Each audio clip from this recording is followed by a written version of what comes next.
দুর্গাপুর থানা নেত্রকোনা জেলার একটি সীমান্তবর্তী থানা। এখানে আমাদের নেত্রকোনা জেলার পুলিশ সুপার মহোদয় মোহাম্মদ তরিকুল ইসলাম এক দিক নির্দেশনায় দীর্ঘদিন যাবৎ আমরা চেকপোস্ট এবং অন্যান্য মাদক বিরোধী অভিযান পরিচালনা করছি। মাদকের বিরুদ্ধে আমরা সবসময় জিরো টলারেন্স। তো গতকাল ভোর রাতে আমরা একটি মাদকের চালান সহ আসামিদের 2 জন আসামিকে হাতে নাতে ধৃত করি।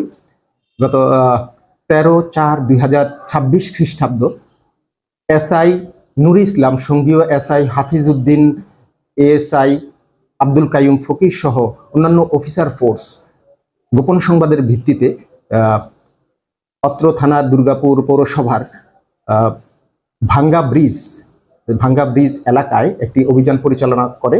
গোপন সংবাদের ভিত্তিতে ভোর 5টা 15 ঘটিকায় 2 জন আসামিকে হাতে নাতে ধৃত করে তাদের হেফাজত হতে 4টি বস্তার ভিতর মোট 600 বোতল ফেন্সিডিল, ফেয়ারডিল কোডিন ফসফেট, যেটি ফেন্সিডিলের আদলে তৈরি বা কোডিন ফসফেট রয়েছে, এই ধরনের আমরা আলামত উদ্ধারপূর্বক জব্দ তালিকামূলক জব্দ করি এবং ধৃত আসামিদেরকে থানা হেফাজতে এনে জিজ্ঞাসাবাদ কার্যক্রম চলছে।